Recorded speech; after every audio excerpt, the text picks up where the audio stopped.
Bato bozadi na dibanda ya mboka boyeba bobunda pona mboka mboka ezala bomoko bomoko ya mboka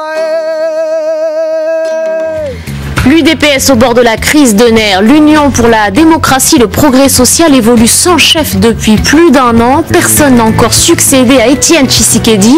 Le sphinx de Limete s'est éteint le 1er février 2017 à Bruxelles. L'opposition congolaise en ordre dispersé, orpheline depuis la disparition de son leader il y a plus d'un an, l'UDPS se cherche aujourd'hui une nouvelle figure. Le principal parti d'opposition aurait dû se doter d'un nouveau chef dans les 30 jours qui ont suivi le décès d'Étienne Tshisekedi. Mais le corps du défunt, toujours à Bruxelles, n'a pas encore été rapatrié vers la République démocratique du Congo. En attendant, le climat est plus tendu que jamais. Thomas Nicolon a rencontré plusieurs cadres du parti. Plus d'un an déjà depuis la mort d'Étienne Tshisekedi et l'UDPS est toujours à la recherche d'un nouveau leader. Au siège du parti, on assure que les militants ont déjà fait leur choix. La base de l'UDPS et l'opinion congolaise dans son ensemble veut voir Félix diriger l'UDPS et briguer même la majesté suprême. C'est ce que je peux vous rassurer. Dans le camp de Bruno Tshibala, accusé de trahison pour avoir accepté le poste de Premier ministre, on estime que le parti n'est pas en crise. Le successeur d'Étienne Tshisekedi a déjà été choisi. Étienne Tshisekedi a été valablement remplacé par un de ses collègues cofondateurs du parti, M. Bruno Tshibala. Il n'est nulle part dit que l'on devient président du parti en remplacement du président national, essentiellement parce qu'on est fils biologique d'Étienne Tshisekedi. Valentin Moubaké est l'ancien conseiller du Sphinx de Limete. Exclu du parti pour avoir rencontré Joseph Kabila en avril 2017, il affirme que c'est lui qu'Étienne Tshisekedi avait choisi comme Premier ministre, dans le cadre de l'accord de décembre 2016 qui prévoyait la nomination d'un membre de l'opposition à la tête du gouvernement. Tshisekedi m'avait dit c'est toi le Premier ministre. Comment voudriez-vous que moi, recevant l'invitation comme personnalité politique, je refuse d'aller rencontrer Kabila parce que je savais que c'était moi le Premier ministre. L'UDPS pourrait payer le prix de ces divisions internes aux prochaines élections.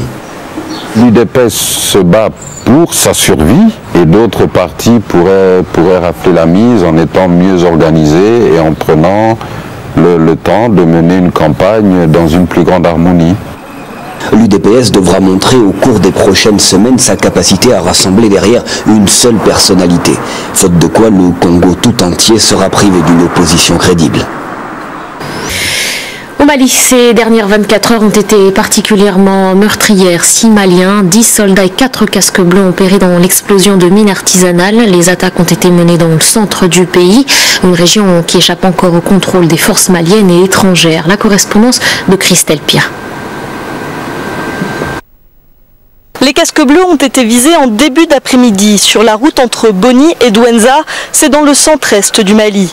Un engin explosif s'est déclenché au passage d'un véhicule de la MINUSMA. L'explosion a été très violente. 4 militaires de l'ONU ont été tués et 4 autres grièvement blessés.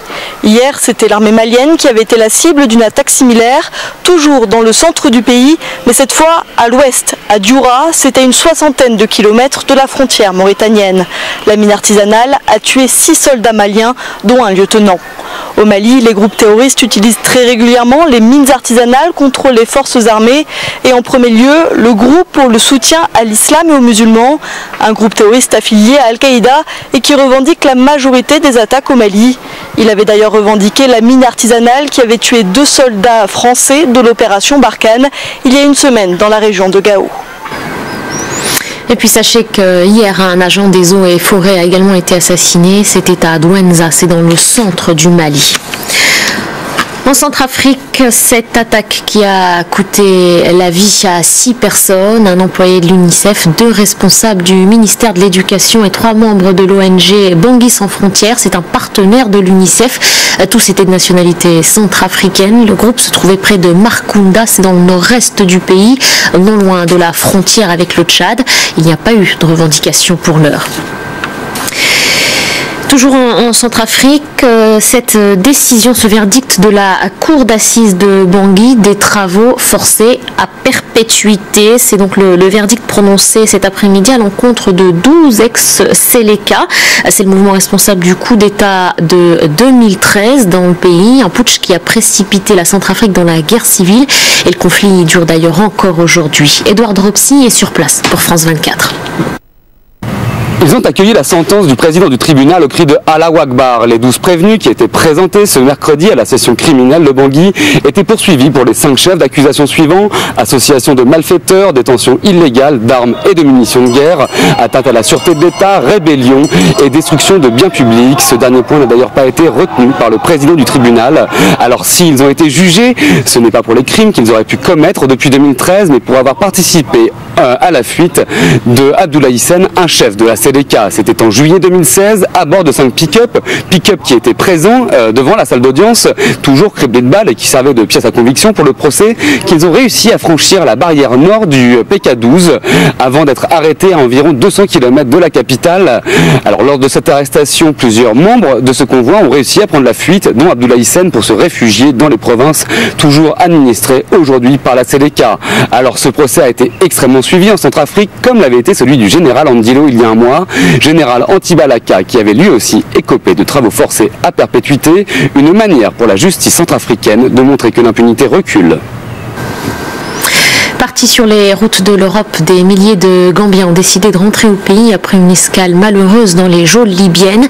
Emprisonnés dans des conditions très difficiles, ils ont renoncé à leur rêve d'ailleurs et ont accepté d'être rapatriés depuis Tripoli par l'Organisation internationale pour les migrations. Le récit de Nicolas Germain.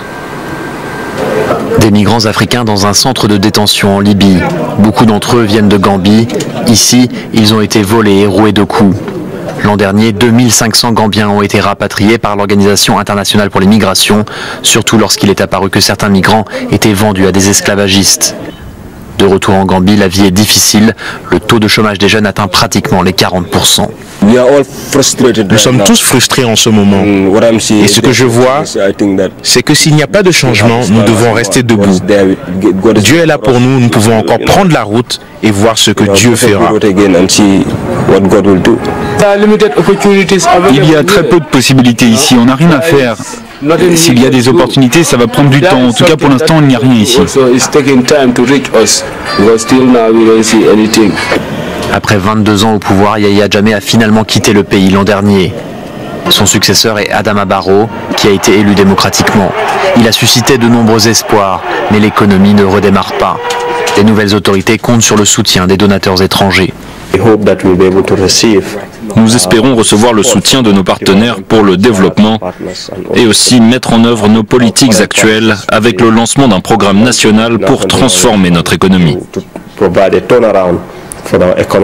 Après l'élection d'Adama Barrow, l'Union européenne a promis 75 millions d'euros dans l'immédiat à la Gambie et 150 millions à long terme. Le gouvernement affirme que cette aide est cruciale, d'autant plus avec le retour de nombreux migrants qui avaient atteint les côtes libyennes.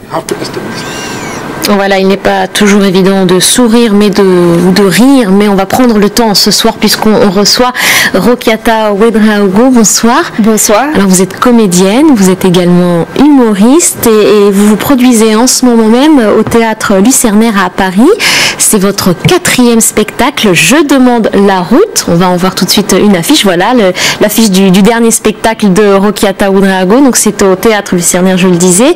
Et alors le succès est au rendez-vous puisque normalement vous deviez jouer jusqu'au 7 avril, c'est finalement retardé jusqu'au 2 juin prochain. Alors il est évidemment question aussi de sujets graves, on vient d'en parler tout de suite, hein, la question de l'immigration, l'excision, la faim dans le monde, des sujets graves, il faut le dire, mais que vous abordez-vous dans vos spectacles et vous arrivez à faire rire, sourire. Comment est-ce que vous expliquez ça ? Comme je suis quelqu'un qui essaye de faire passer des messages durs, des messages douloureux par le rire, parce que c'est plus facile en fait. On n'est pas là non plus pour rester dans la dénonciation, parce qu'un artiste qui ne fait que dénoncer devient un militant. Je pense que dans l'horreur du monde, il faut voir la beauté des choses. On peut embellir les choses. Alors on va regarder justement un extrait de votre spectacle et puis on se reparle juste après. Je suis à Paris! Vous avez une drôle de façon de draguer ici quand même, vous, hein? Des fleurs! Mais on vous a dit que moi je mange ça? Non mais attendez, il faut savoir que chez moi, un garçon qui fait la cour à une fille, il lui ramène du poulet braisé, du mouton au four, tout africain bien élevé et bien éduqué le sait. Alors vous êtes originaire, Rokiata, du Burkina Faso, vous êtes arrivé en France à l'âge de 20 ans, donc vous essayez d'établir cette passerelle entre ces deux pays, entre ces deux cultures et on le voit dans vos spectacles. Oui, j'ai beaucoup de chance d'avoir cette double culture, d'avoir ma culture à moi et la culture dans mon pays d'adoption. Et c'est vrai que c'est quelque chose que j'essaie d'amener toujours dans mes spectacles. J'essaie de parler, les deux mondes sont miroirs en fait. Donc on essaie, il n'y a pas de comparaison, mais voilà, il y a une certaine réalité qu'il faut dire. Et c'est vrai que comme j'ai cette chance d'écrire mes propres spectacles, j'essaie de passer ces messages-là. Et alors est-ce qu'il faut adapter ce message, ce discours en fonction du public que vous produisiez en Afrique ou en France? Pas spécialement, parce que je laisse quand même une certaine liberté à mon public de comprendre les choses. Il y a peut-être des manières d'apporter certaines choses que, par exemple, ici, des gens ne connaissent pas d'Afrique. On essaie de travailler ça avec mon auteur, mon co-auteur Stéphane Eliard. On essaie d'apporter ça. Mais voilà, c'est juste agencer certaines choses. Moi, j'aime bien quand j'arrive dans un pays, pour jouer, j'essaie de prendre des petits trucs du pays pour, voilà, pour parler au public. J'essaie de faire ça, mais on ne dénature pas la pièce. La pièce, elle reste maîtresse elle-même comme ça. Et voilà, on essaie juste voilà, d'arranger, arrondir les choses. Alors, vous vous êtes produite donc déjà pour votre spectacle précédent, Je tombe le masque, vous êtes produite chez vous, au Burkina. Quel accueil on vous a réservé là-bas? Oh, c'est toujours un bonheur pour moi d'aller jouer dans mon pays. Et à chaque fois quand je fais une création, je commence à la jouer un peu ici, mais à chaque fois ça finit au Burkina parce que c'est un public qui m'est cher, c'est ma famille, voilà. Donc vous leur racontez votre parcours en France? Oui, et c'est vrai que avec Tom Lema, ça s'est super bien passé. J'ai eu la chance d'aller jouer avec les instituts français, que ce soit au Burkina, à Niamey, à Cotonou, et ça s'est super bien passé, un très bel accueil. Est-ce qu'il y a une résistance de la part du public quand vous abordez certains sujets délicats? Je pense notamment à l'excision. Oui, à l'excision. Oui, pour moi, c'était très important de parler de l'excision dans ce 4e spectacle. C'est un spectacle, je ne dirais pas militant, mais c'est un spectacle conscient. Engagé? Engagé, oui, conscient surtout. Surtout que les gens puissent se rendre compte des horreurs en fait que subissent certaines femmes par rapport à l'excision, que c'est quelque chose qui peut enlever la vie, qui peut rendre stérile, qui peut rendre malade tout le temps la femme. Donc voilà, donc et c'est vrai que parfois il y a des gens qui sont surpris parce que je parle, elle arrive comme ça dans le spectacle. Donc les gens ne s'attendent pas puisqu'il y a le rire qui est là. Mais voilà, cette fois-ci, j'ai pas voulu que du rire. J'ai voulu aussi apporter une autre dimension à ce spectacle. Et ça passe parce qu'il y a des gens qui sont touchés. Je reçois beaucoup de témoignages. Je reçois par exemple, la dernière fois j'ai joué, il y avait celle qui s'occupe de la maison des femmes, voilà, qui est venue voir le spectacle. Et reconstruction après exactement, qui fait la reconstruction clitoridienne, qui m'a invité à venir parler avec des femmes qui sont touchées par l'excision, qui ont été touchées par l'excision. Donc oui, ça touche énormément. Et c'est ce que je voulais, c'est ce message que je voulais faire passer. Merci beaucoup Rokiata Ouedraogo. Alors ce message, cette pointe d'humour, on peut la retrouver au théâtre Lucernaire à Paris. Vous vous y produisez jusqu'au 2 juin prochain. Très rapidement pour nos téléspectateurs qui nous suivent, prochaine tournée en Afrique, ce sera quand? Je vais jouer bientôt en Guinée-Conakry, qui sera la capitale du livre là-bas. Et voilà, prochainement, fin avril. Et vous viendrez nous en parler alors avec plaisir sur le plateau du Journal de l'Afrique. Merci à vous de votre fidélité. On va marquer une pause, on se retrouve dans 45 minutes. Et Paris Direct continue tout de suite. Bato bozadi na dibanda ya mboka boyeba bobunda pona mboka mboka ezala bomoko bomoko ya mboka